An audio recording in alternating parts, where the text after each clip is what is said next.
Vamos a lo anunciado, nos volvemos a detener en la guerra en Ucrania con nuestro siguiente invitado. Tenemos aquí en el estudio al teniente coronel de ejército Rodrigo Gallardo, que es profesor y jefe del Centro de Estudios Estratégicos de la Academia de Guerra del Ejército. Teniente coronel Gallardo, bienvenido, gracias por estar acá. Gracias, Mauricio, por la invitación en esta situación que es lamentable. Estamos conmemorando un año de un conflicto bélico que tiene al mundo completo y especialmente a Europa en riesgo. ¿Qué explica que haya pasado este año completo y que estemos hablando hoy del inicio de un segundo año de guerra con una resistencia de los ucranianos que nadie se esperaba cuando esta guerra comenzó? Sí, nadie se la esperaba. Sin embargo, los orígenes del conflicto es algo que se puede estudiar, porque los orígenes son bastante más antiguos. La expansión de la OTAN hacia las fronteras rusas, hay que entender que las potencias actúan como potencia y no como el resto de los países. Por algo son potencias, está el Consejo de Seguridad de Naciones Unidas, tienen una lógica diferente en su actuar, y Rusia había dado claras señales de que no iba a permitir una progresión de la OTAN hacia su frontera. Por eso se inicia la guerra, plantea usted. Sí, en ningún caso estamos justificando la guerra de agresión Rusia contra Ucrania, en ningún caso estamos diciendo eso. Lo que estamos diciendo es que hay razones, y hay razones que nosotros debemos estudiar, comprender para fundamentalmente lo que es nuestra parte específica del accionar militar en terreno. Claro, a ver, vamos entendiendo eso, porque Rusia, entonces, usted plantea que hay que comprender que buscó de alguna manera... A ver, Putin lo plantea como una suerte de autodefensa frente a la expansión de la OTAN hacia sus propias fronteras. Estamos hablando de la incorporación de países de la Europa del Este que antes pertenecieron a la órbita soviética, que ahora están en el lado a veces mal llamado occidental, que están con el lado de las potencias de la Europa tradicional. ¿De eso estamos hablando? Sí, correcto. Cuando se disuelve la Unión Soviética, no quiero entrar mucho en ámbitos de geopolítica, porque por supuesto que no es mi especialidad, pero cuando se disuelve la Unión Soviética, queda un colchón de países ex Unión Soviética que empiezan a acercarse a lo que es Europa, o lo que se entiende como Occidente. No es que la OTAN o la Unión Europea los absorba, sino que es algo mutuo. Esos países también tienen la intención de acercarse hacia ese bloque, pero hay algunos límites que para Rusia son inaceptables. Ese es el punto, y uno de esos límites es Ucrania. Claro, ahora lo que pasa es que Rusia no solo busca frenar esa expansión del poder o del ámbito de la OTAN, sino que busca, según el propio Putin dice, ¿no es cierto?, reconquistar de alguna manera o la antigua Unión Soviética o la Rusia antigua imperial. Entonces pareciera ser que no solo busca frenar, sino que reconquistar lo que él estima que perdió de alguna manera en estos años, en estas décadas, ¿no?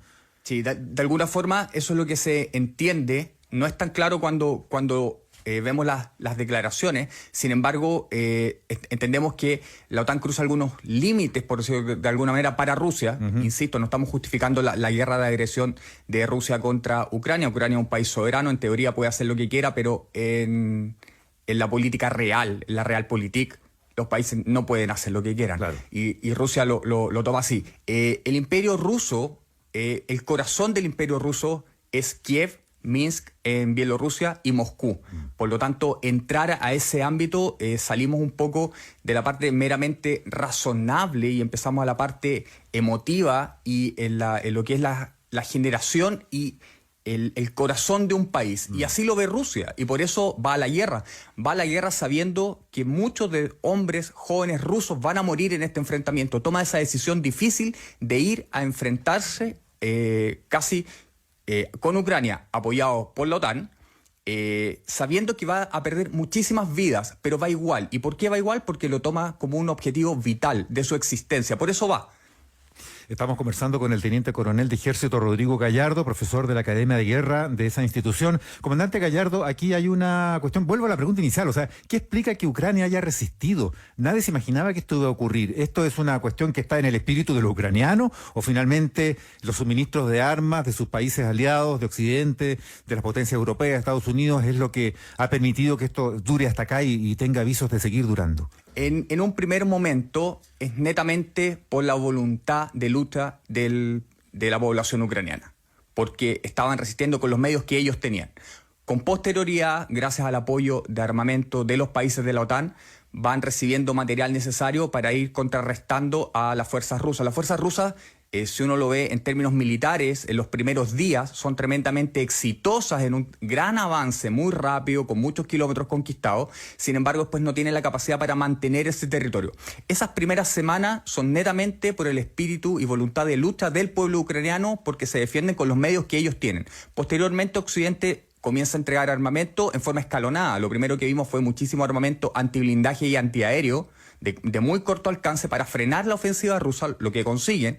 Con posterioridad, Occidente comienza a entregar artillería, que eso permite batir objetivos a grandes distancias para caer a la espalda del dispositivo ruso. Eso le afecta la logística a los rusos, entonces lo afecta muchísimo, los detiene aún más.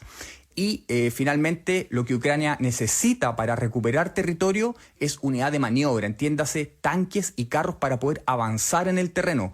Ucrania ya los ocupó, y los ocupó en el norte en una contraofensiva que realizó. Sin embargo, es una contraofensiva de nivel táctico. ¿Qué significa eso? Que no va a cambiar el curso de la guerra. Hay cosas tácticas, otros objetivos que son operacionales y otros que son estratégicos, y otros más arriba incluso políticos. Una victoria táctica no cambia el curso de la guerra, que fue lo que hizo Ucrania, y ahora necesita unidades de maniobra para infligir a Rusia alguna derrota de nivel estratégico o al menos operacional. Y por eso necesita que los países de la OTAN le entreguen fundamentalmente tanques y carros de combate. Y están hablando ahora también de cazabombarderos. Correcto, porque estamos hablando solamente, cuando hablamos de tanques y carros, estamos hablando de la guerra en el ámbito terrestre, pero la guerra es bastante más compleja que eso. A lo menos vamos a estar trabajando en el ámbito aéreo, el ámbito naval, las ciberoperaciones también, el ambiente de la información. Un tema muy relevante es comprender que una guerra es un fenómeno social conducido por el nivel político, no es conducido por los militares.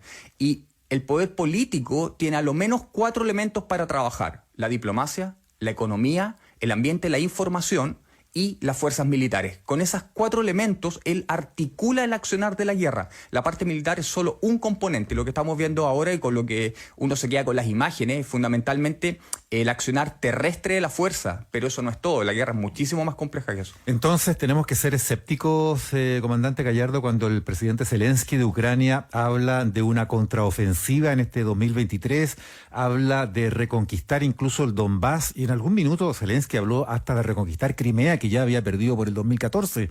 ¿Eso no es viable? Por supuesto, yo no puedo calificar desde mi condición de militar el accionar del nivel político y por supuesto de otro país, el conductor político ucraniano o el conductor político ruso, pero sí los podemos estudiar y analizar. Militarmente es tremendamente difícil, diría que casi inviable, que Ucrania, con los elementos que tiene o que puede tener en el corto plazo, porque pudiera escalar muchísimo más, pudiera recuperar esos territorios. Puede recuperar algunos territorios como contraofensiva, porque una contraofensiva permite que uno recupere territorio, pero recuperar el Donbass, recuperar Crimea, con población tremendamente adversa a Ucrania. Sí, es población prorrusa ahí. Es prorrusa absolutamente, con años de conflicto. Este conflicto empieza a lo menos en el año 2014, por lo tanto, digamos que no es viable que militarmente se pueda realizar en las condiciones actuales. Ya, pero si uno piensa que en algún minuto las tropas rusas estuvieron a las puertas de Kiev, que venían entrando desde Bielorrusia por el norte, que estaban amenazando con ocupar buena parte del territorio ucraniano o toda Ucrania, y que ahora hayan retrocedido hacia el Donbass, sí permitiría que Ucrania pudiera consolidar el territorio. A ver, un cambio de mapa, así lo planteamos desde el inicio de la guerra del año pasado, un cambio de mapa en que se resigne a perder el Donbass y bueno, y por supuesto se olvide de Crimea. Eso es bastante más viable y más cercano a lo que podría realizar. Lo que hace Rusia en el primer minuto es esto de avanzar y tomar territorio, busca un objetivo político. Y el objetivo político entendemos nosotros, porque nadie acá tiene el plan ruso en las manos que pueda decir esto estuvo bien o esto estuvo mal. Pero a la luz de los hechos nos parece que ellos intentaron rodear la ciudad, no tomar Kiev, sino que rodear la ciudad para que Ucrania se rindiera y cambiar el poder político de Ucrania. Y eso no sucedió. Por lo tanto, estimamos que cuando los rusos se dan cuenta de eso, retiran la fuerza de Kiev. Y la retiran en malas condiciones porque son atacados por la fuerza ucraniana. Pero la verdad es que los ucranianos no expulsan a los rusos de Kiev. Los rusos se retiran en muy malas condiciones y los ucranianos, por supuesto, que les infringen muchísimas bajas. Situación distinta ocurrió en Kherson, en el sur, que los rusos se dan cuenta que es difícil mantener la ciudad y ceden la ciudad y retroceden y colocan al río, el río Dnieper, como una frontera natural y reagrupan sus fuerzas. Por lo tanto, estimamos que lo que ellos hicieron en un primer minuto fue intentar conseguir el objetivo político, que Ucrania se rinda, que no ingrese a la OTAN, que no tenga capacidad militar para oponerse e idealmente, desde el punto de vista ruso, tener un gobierno afín a Rusia. Y eso no sucede. Por lo tanto... En todo eso fracasaron. En todo eso fracasan, porque la guerra, ellos en tierra, por decirlo de alguna manera, tienen el territorio, tienen casi el 20% de Ucrania, posiblemente mantengan por bastante tiempo esa cantidad de territorio y militarmente uno podría decir que están manteniendo territorio y ganando territorio. Pero eso no significa necesariamente ganar la guerra, porque la guerra es un acto político. Por lo tanto, la parte militar es un componente de esto, pero no es toda la guerra el tener un territorio. Pero tampoco significa que Ucrania pueda aspirar a ganarla, entonces esta situación se puede eternizar o prolongar mucho, ¿no? Sí, correcto. Estamos en estos minutos en una situación donde ambos contendores, por un lado Rusia y por el otro lado Ucrania, apoyado por la OTAN, en una situación de máximos. Por lo tanto, ambos apuestan a la victoria militar, a la victoria en la guerra. Esto parece obvio lo que voy a decir, porque lo es, pero la victoria implica la derrota del otro, y eso nosotros vemos que no va a suceder así. Rusia no se va a retirar de todos los territorios, incluyendo Crimea y el Donbass, y se va a volver a Moscú. Eso no va a ocurrir. Rusia tampoco va a conquistar el resto de Ucrania. Militarmente entendemos que no debieran haber grandes progresos desde los rusos en adelante, porque ahora tienen un territorio que les interesa y lo están manteniendo. Tema importante, por ejemplo, Mariupol. Mariupol era el puerto natural del Donbass. Eso, el 2014, que se toma Crimea por parte de los rusos y se activa, en el Donbass se activa, queda fuera. Por lo tanto, el Donbass no tenía un puerto natural ruso, a eso me estoy refiriendo.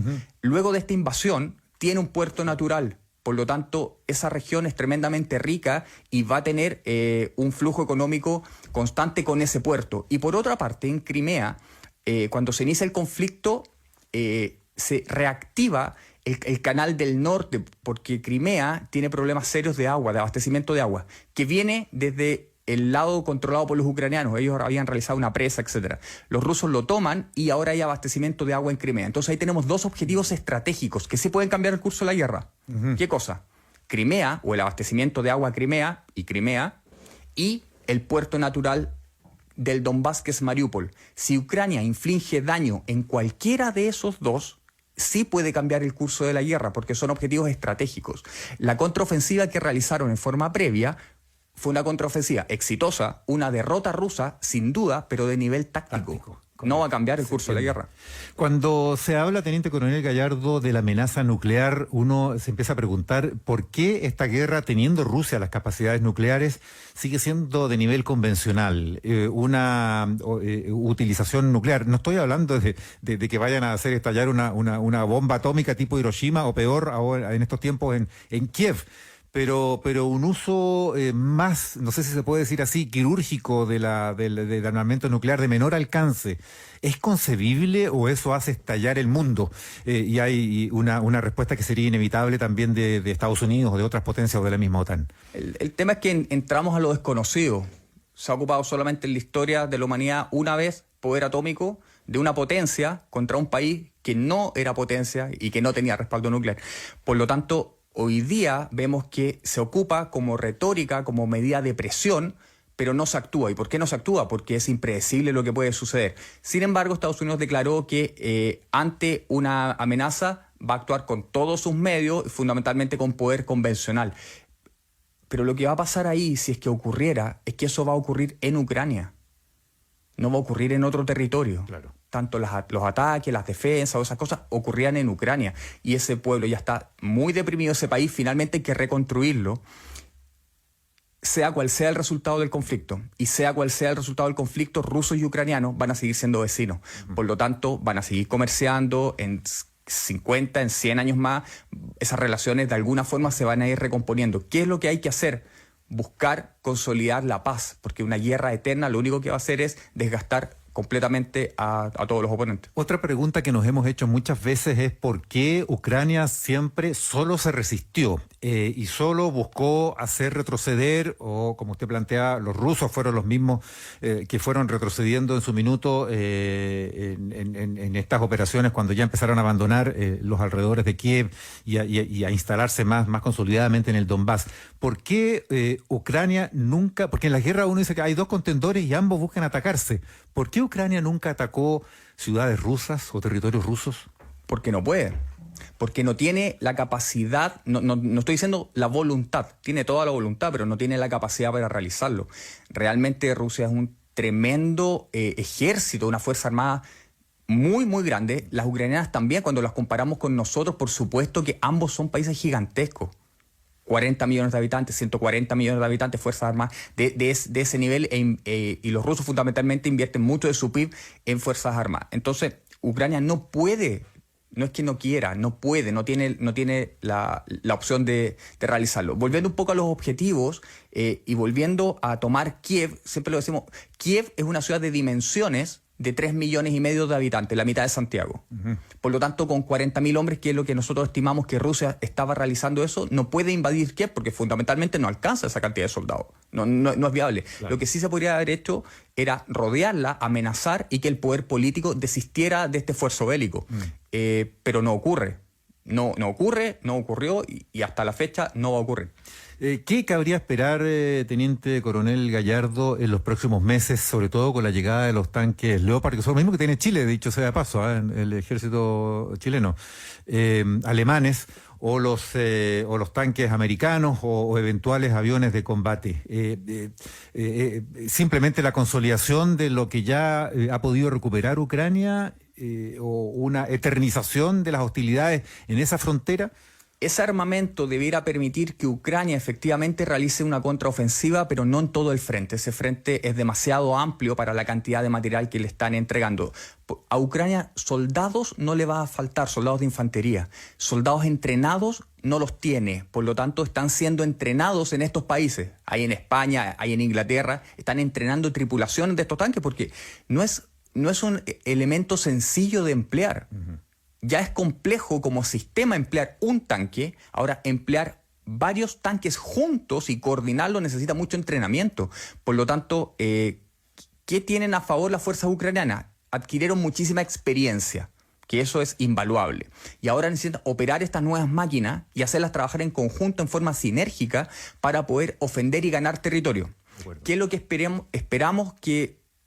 no es que lo deseemos, pero ¿qué es lo que creemos que va a ocurrir? Si hay una ofensiva ucraniana, la ofensiva desgasta mucho, por lo tanto vamos a ver bastantes tanques Leopard 2, bastante Abrams, bastante Marder o Bradley, que son los carros, digamos que los que van acompañando a los tanques, destruidos. No son máquinas invencibles en ningún caso. Y el que ofende o el que avanza o pretende avanzar se está enfrentando a alguien que pretende quedarse ahí en el territorio y que tiene armamento antiblindaje especializado en destruir este material. Por lo tanto, aunque las ofensivas sean exitosas, tienen mucho desgaste de material. Ya. Y desgaste de material son muchas vidas humanas perdidas también. Bien, pues un análisis que vamos a tener que seguir haciendo con toda seguridad, porque esto sigue, una guerra que no se acabó como se esperaba en un corto plazo y que no tiene visos de terminar todavía, más allá de los llamados internacionales de las organizaciones como la ONU. Teniente Coronel Rodrigo Gallardo, profesor, jefe del Centro de Estudios Estratégicos de la Academia de Guerra del Ejército, muchas gracias por haber compartido este análisis en ADN hoy. Gracias, Diego, gracias por la invitación. Que esté muy bien.